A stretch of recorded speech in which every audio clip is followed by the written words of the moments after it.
Hello future doctors, this is Anushka Chaudhary, your chemistry educator. तो बेटा NEET 2026 में 45 डेज से भी कम रह गए हैं और अब आप अपनी प्रिपरेशन को बहुत ज्यादा हार्डवर्क के साथ तो कर ही रहे हैं, बट ऑब्वियसली इसके साथ आपको जरूरत है स्मार्ट वर्क की। और इसी स्मार्ट वर्क को ध्यान में रखते हुए बेटा मैं आप लोगों के लिए एक बहुत ही इंपॉर्टेंट एनालिसिस लाई हूं।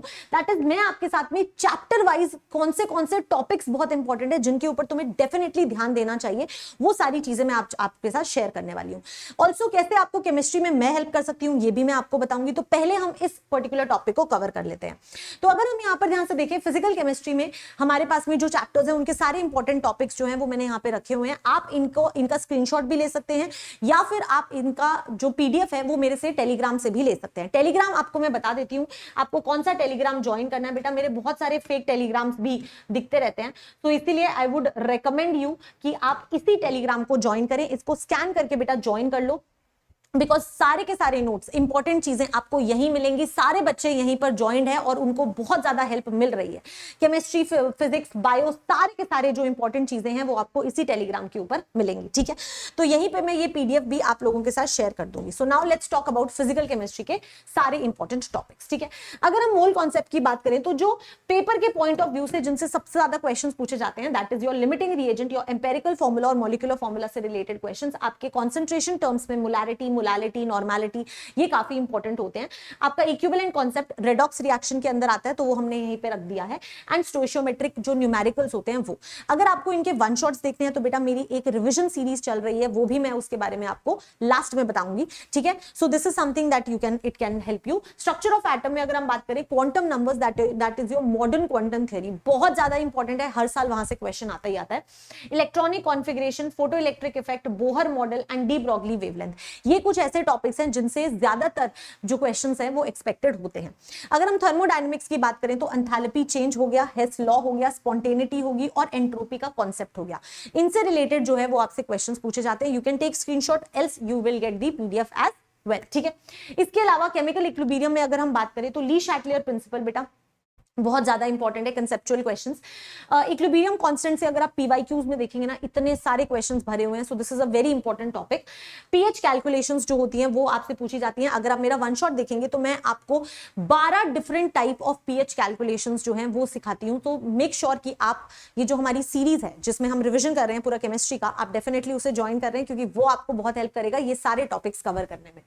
बफर सोल्यूशन जो है यहां से क्वेश्चन आते हैं। आयनिक इक्विलिब्रियम में एक सेकेंड, ये केमिकल इक्विलिब्रियम में पीएच कैलकुलेशन बेटा ये दोनों चीजें जो हैं वो आपकी आयनिक इक्विलिब्रियम में है। ठीक है, I am sorry, I think sir से टाइपिंग में एरर हो गई है, ये दोनों आपकी यहां पर आएंगी। ठीक है, pH of weak acid, weak base, solubility, product हो गया, कॉमन आयन इफेक्ट हो गया, हाइड्रोलिसिस हो गया, ये इंपॉर्टेंट टॉपिक्स हैं जिनसे आपके क्वेश्चंस जो हैं वो पूछे जाते हैं। ठीक है, सोल्यूशंस में अगर आपको टॉपिक्स पे ध्यान देना है तो आप कॉलिगेटिव प्रॉपर्टीज, जो 4 डिफरेंट कॉलिगेटिव प्रॉपर्टीज होती हैं उनका ध्यान दीजिएगा, ऑस्मोटिक प्रेशर पर ध्यान दीजिएगा और एब्नॉर्मल मोलर मास, इससे रिलेटेड क्वेश्चंस जो हैं वो थोड़े ज्यादा पूछे जाते हैं। ठीक है, इसके अलावा अगर हम इलेक्ट्रोकेमिस्ट्री की बात करें तो नर्स्ट इक्वेशन हो गया, सेल पोटेंशियल हो गया, इलेक्ट्रोकेमिकल सेल हो गया और कंडक्टिविटी हो गया। इनसे रिलेटेड काफी सारे क्वेश्चंस जो हैं वो आपसे पूछे जाते हैं, तो इनको आप ध्यान से कवर करें। केमिकल काइनेटिक्स में आपका रेट लॉ जो होता है, केमिकल काइनेटिक्स में जो आपका रेट लॉ होता है उससे बहुत ज्यादा क्वेश्चंस आते हैं। ऑर्डर ऑफ रिएक्शन में फर्स्ट ऑर्डर जो है वो रिसेंट ईयर्स में फर्स्ट ऑर्डर से ज्यादा क्वेश्चंस आ रहे हैं, बट वैसे जीरो ऑर्डर से भी काफी बार क्वेश्चंस आए हैं। ठीक है, हाफ लाइफ पीरियड से रिलेटेड ज्यादा क्वेश्चंस आते हैं, जैसे हाफ लाइफ के ग्राफ आ जाते हैं या हाफ लाइफ से रिलेटेड कोई न्यूमेरिकल आ जाता है। एंड मोस्टली आजकल फर्स्ट ऑर्डर के हाफ लाइफ से क्वेश्चंस आ रहे हैं। अरेनियस इक्वेशन आपके लिए इंपॉर्टेंट है, अरेनियस इक्वेशन से काफी कंसेप्चुअल क्वेश्चंस, ग्राफिकल क्वेश्चंस जो हैं वो आजकल बन रहे हैं, सो this is very important for you. Next अगर हम बात करें, फिजिकल केमिस्ट्री जो होती है वो 30% थ्योरी होती है, बट आपको भी पता है कि 70% प्रैक्टिस होती है, तो आपको प्रैक्टिस बहुत ज्यादा करनी चाहिए। ठीक है, डेली आप प्रैक्टिस कीजिए, रिविजन करिए फॉर्मूलाज का, और आप कैलकुलेशन मिस्टेक्स ना करें, इस चीज का ध्यान रखें। And this is something very very important. और ये सारी चीजें जो है मैं जब रिविजन करा रही हूं तो मैं वो कराऊंगी, सो मेक श्योर कि आप वो रिविजन कर रहे हैं, ठीक है। यस, इसके अलावा मेरे बेटे अगर हम बात करें ऑर्गेनिक केमिस्ट्री की, तो ऑर्गेनिक केमिस्ट्री में जनरल ऑर्गेनिक केमिस्ट्री तुम्हारे लिए वैसे ही इंपॉर्टेंट है, मैं कोई टॉपिक वैसे भी नहीं बोलूंगी क्योंकि पूरी ऑर्गेनिक केमिस्ट्री जो है वो आपकी जनरल ऑर्गेनिक केमिस्ट्री के अंदर समा जा रही है, तो ये बड़ा इंपॉर्टेंट है, ठीक है। स्टिल अगर हम बोलना चाहें तो इंडक्टिव इफेक्ट है, हाइपर कॉन्जुगेशन है, एसिडिक स्ट्रेंथ और बेसिक स्ट्रेंथ का जो कंपैरिजन होता है वो ये सारे इफेक्ट से ही आता है, ठीक है। और आपका कार्बोकेटाइन की स्टेबिलिटी है। देखो मैं तुम्हें एक बात बताऊं तो इस पूरे पार्ट के अंदर ना पूरी ऑर्गेनिक केमिस्ट्री समा गई। लिखे हुए 4 टॉपिक्स हैं बट एक्चुअल में इसके अंदर पूरी ऑर्गेनिक केमिस्ट्री है, तो तुम्हें जीओसी तो पूरी की पूरी करनी ही पड़ेगी। अगर आपने नहीं करी है तो आप ऑर्गेनिक केमिस्ट्री स्ट्रॉन्ग नहीं कर सकते, तो मेक श्योर कि ये आप बहुत अच्छे से कवर कर रहे हैं। हाइड्रोकार्बन्स में आपके रिएक्शन मैकेनिज्म्स जो होती हैं SN1 SN2, मतलब बहुत सारे अलग से रिएक्शन मैकेनिज्म कराते हैं बट बहुत बार हाइड्रोकार्बन्स के अंदर हम रिएक्शन मैकेनिज्म कराते हैं, ठीक है। SN1 SN2 E1 E2 E1CB ये सारे मैकेनिज्म्स जो हैं ये काफी इंपॉर्टेंट होते हैं आपके लिए। मार्कोवनिकोव रूल, वैसे मैं अपने बच्चों को कहती हूँ कि मार्कोवनिकोव रूल से बेटर है कि आप स्टेबिलिटी ऑफ कार्बोकेटाइन देखें, बट स्टिल अगर हम यहाँ पे टॉपिक के पॉइंट ऑफ व्यू से बोल रहे हैं तो ठीक है, it is important. And my dear students, free radical substitution वाली जो रिएक्शंस होती हैं वो काफी इंपॉर्टेंट होती है। नेम रिएक्शंस जो होती हैं वो बहुत ज्यादा इंपॉर्टेंट होती हैं। Hello alkane and hello arenes के अंदर अगर हम बात करें, अगेन यहाँ पे जैसे SN1 SN2 हो गया, एलिमिनेशन रिएक्शंस हो गया, और जो ग्रिग्नार्ड रिएजेंट से रिलेटेड रिएक्शंस होते हैं ना वो बहुत ज्यादा इंपॉर्टेंट होते हैं, तो डेफिनेटली आप उनको फॉलो कर सकते हैं, ठीक है। इसके अलावा अगर हम अल्कोहल फिनॉल ईथर की बात करें तो आपके एसिडिक ऑर्डर्स जो होते हैं वो वाले इंपॉर्टेंट होते हैं, इंपॉर्टेंट नेम रिएक्शंस होती हैं। एंड विलियमसन ईथर सिंथेसिस जो है वो मेजरली बहुत ज्यादा इंपॉर्टेंट होती है, सो डेफिनेटली आप उसको कवर करें, ठीक है। इसके अलावा एल्डिहाइड्स एंड कीटोन्स में न्यूक्लियोफिलिक एडिशन रिएक्शंस जो होती हैं, एल्डोल रिएक्शन हो गया, कैनिजारो रिएक्शन हो गया, सारी की सारी जो नेम रिएक्शंस होती हैं वो आपके लिए काफी इंपॉर्टेंट है, ठीक है।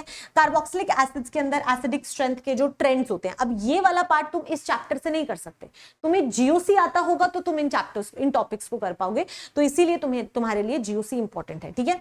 एस्टेरिफिकेशन एंड डीकार्बोक्सिलेशन वाले जो रिएक्शंस होते हैं वो जनरली काफी ज्यादा पूछे जाते हैं, ठीक है।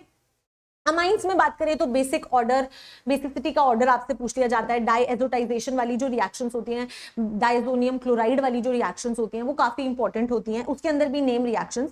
और अगर हम टेस्ट की बात करें तो हिंसबर्ग टेस्ट रिसेंटली काफी ज्यादा पूछा जा रहा है, तो इसीलिए वो टेस्ट इंपॉर्टेंट है, बट इसके अलावा जो बाकी के टेस्ट है वो भी आपको डेफिनेटली गो थ्रू करने चाहिए, ठीक है।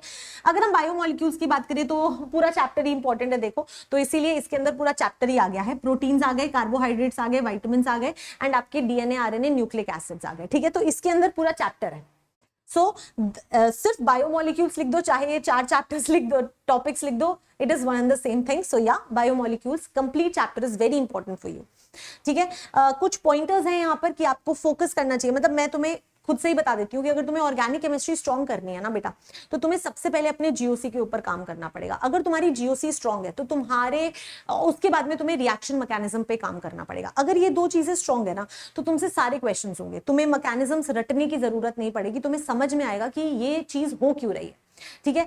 तो दूसरा, आपको रिएक्शंस नहीं याद करनी होती, आपको रिएजेंट्स का काम याद करना होता है कि भाई अगर ये रिएक्टेंट है और ये रिएजेंट है तो ये रिएजेंट क्या काम करता है। अगर आपको ये चीज पता है तो आप क्वेश्चंस को बहुत अच्छे से टैकल कर पाएंगे, ठीक है। और यही सारी चीजें मैं आपको अपनी रिवीजन सीरीज के अंदर कराने वाली हूं, तो रिवीजन सीरीज के बारे में भी लास्ट में बताऊंगी, थोड़ी देर रुकिए, ठीक है। इसके अलावा अगर हम आगे बात करें इनऑर्गेनिक केमिस्ट्री की, तो बेटा पीरियोडिक प्रॉपर्टीज, केमिकल बॉन्डिंग और कोऑर्डिनेशन कंपाउंड्स, ये 3 मोस्ट इंपॉर्टेंट चैप्टर्स हैं। अगर आप इनके टॉपिक्स देखना चाहते हैं तो आप इनके टॉपिक्स देख लीजिए, but I would recommend you that these 3 chapters are the most important chapters of inorganic chemistry, जहां से आप मैक्सिमम क्वेश्चंस एक्सपेक्ट कर सकते हैं। तो आपको ये तीनों चैप्टर्स बहुत ज्यादा अच्छे से करने चाहिए, ये सबसे ज्यादा मेक और ब्रेक वाला टाइम होता है। मतलब ये चैप्टर्स अगर आपको आते हैं ना तो आप बाकी सब स्टूडेंट से अलग होंगे, आप टॉपर्स में जा सकते हैं, जो बच्चा इन चैप्टर्स को स्ट्रॉन्ग कर लेता है, क्योंकि यहां से क्वेश्चन आते ही आते हैं हर साल, ठीक है। तो आप टॉपिक्स भी देख सकते हैं, but I would recommend you कि आपको ये पूरा चैप्टर जो है वो बहुत अच्छे से करना चाहिए, ठीक है। बाकी पी ब्लॉक एलिमेंट्स में से क्या क्या टॉपिक्स जनरली पूछे जाते हैं, सारे ग्रुप की properties, oxides and oxyacids and anomalous behaviour, आपको सिलेबस के पॉइंट ऑफ व्यू से पी ब्लॉक में पढ़ना चाहिए, बिकॉज पी ब्लॉक बहुत वास्ट है। तो अगर आप सिलेबस के हिसाब से पढ़ोगे तो आप अच्छे से पढ़ पाओगे। एंड मैं जब पी ब्लॉक पढ़ाती हूँ तो मैं सिलेबस के हिसाब से ही पढ़ाती हूँ, तो अगर आपको कहीं भी कंफ्यूजन आता है तो डेफिनेटली आप मेरी रिवीजन सीरीज से मुझसे पढ़ सकते हैं, आपका पूरा पी ब्लॉक अच्छे से कवर हो जाएगा, ठीक है। डी एंड एफ ब्लॉक में अंदर आपको ये सारे टॉपिक्स जो हैं वो लैंथेनॉइड कॉन्ट्रैक्शन एंड एवरीथिंग बहुत इंपॉर्टेंट होता है। और इनऑर्गेनिक के लिए मैं हमेशा रिकमेंड करती हूँ कि भाई एनसीईआरटी पर ही फोकस करो। आप 10,000 डिफरेंट बुक्स फोकस कर सकते हो, पर आप हमेशा टेंशन में ही रहोगे। सो मेक श्योर कि आप सिर्फ और सिर्फ एनसीईआरटी पर फोकस कर रहे हो, ठीक है। अब ये सब चीजें तो मैंने बता दी, बट मैम आप हमें कैसे केमिस्ट्री में हेल्प कर सकते हो? बेटा मैं आपको केमिस्ट्री में हेल्प कर सकती हूँ, क्योंकि ये सारे इंपॉर्टेंट टॉपिक्स मैं आपको सिर्फ 25 डेज के अंदर cover करवाऊंगी in my Yoddha Jeet series. Yes my dear students, मैं योद्धा जीत सीरीज यूट्यूब के ऊपर फ्री ऑफ कॉस्ट शुरू कर रही हूं, जहां पर आपको अमेजिंग कंटेंट मिलेगा। 7 PM पे रोज हमारी लाइव क्लास होगी, 1 day 1 chapter without any compromise in any type of content. Yes, also बेटा आपको इसमें क्या क्या मिलेगा, आपको इसे क्यों ट्रस्ट करना चाहिए? Because this is the series जिसे पिछले साल भी बहुत सारे बच्चों ने, लाखों बच्चों ने फॉलो किया था। 8 से 9 लाख बच्चों ने ये सेशंस देखे हैं और उन्हें ये सेशंस हेल्पफुल लगे हैं। That is why I would recommend you that you should be the part of this series my dear students. इस सीरीज के अंदर आपको बहुत सारी चीजें मिलती है, सारी की सारी केमिस्ट्री मैं कराऊंगी, कोई और नहीं करा रहा है। इसके अलावा आपको लाइव लेक्चर अटेंड करना है, उसके बाद में आपको प्रैक्टिस शीट मिलेगी वीडियो विद सॉल्यूशंस, तो आप सॉल्यूशंस भी देख सकते हैं। आपको 20 मिनट समरी लेक्चर्स भी मिलेंगे सबके, and mind maps and formula sheets भी मिलेंगी। जो क्लास होगी वो हमेशा 7 PM लाइव होगी, ठीक है। डिस्क्रिप्शन में मैं आपको क्लास का लिंक भी शेयर कर दूंगी। ये वीडियो जब तुम्हारे पास आएगी तब तुम उस लिंक से जाके सेशन देख सकते हो, और उसी के साथ में बाकी के जो लाइव सेशन शेड्यूल्ड हैं वो इसी चैनल के लाइव सेक्शन में जाके आप चेक कर सकते हो, ठीक है। तो this will really help you in your preparation. I just want कि ये 25 दिन तुम मुझ पर ट्रस्ट करो, give me your these 25 days and I will make sure कि तुम्हारा केमिस्ट्री बहुत ज्यादा स्ट्रांग हो जाए, केमिस्ट्री की वजह से तुम्हारे मार्क्स बिल्कुल भी ना कटे। सो मेक श्योर कि आप ये सेशन जरूर अटेंड कर रहे हैं, और ये सेशंस मिस ना हो इसीलिए आपको ये टेलीग्राम चैनल ज्वाइन करना बड़ा जरूरी है भाई। तो ये Telegram channel definitely at any cost join कर लेना। अगर आपको प्लानर जानना है, इसको स्कैन करके ज्वाइन कर लेना, ठीक है। अगर आपको प्लानर जानना है कि मैम प्लानर क्या होगा, तो बेटा आपका ये पूरा प्लानर होने वाला है, ठीक है। 19 मार्च 20 मार्च ये पूरा प्लानर जो है वो मैंने आप लोगों के साथ शेयर किया हुआ है। 24 मार्च को आपको एक ब्रेक मिलेगा, उसके बाद में फिर से आगे का जो सेशंस है वो मैंने आप लोगों के साथ शेयर कर दिए हैं।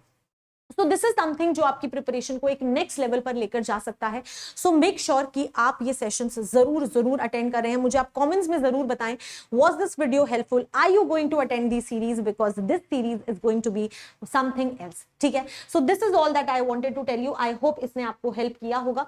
इसके अलावा मेरे बेटे अगर आपको प्लस का सब्सक्रिप्शन लेना है तो डेफिनेटली आप प्लस का सब्सक्रिप्शन ले सकते हैं। आपको कोड यूज करना है AC5, इसका भी लिंक आपको नीचे मिल जाएगा।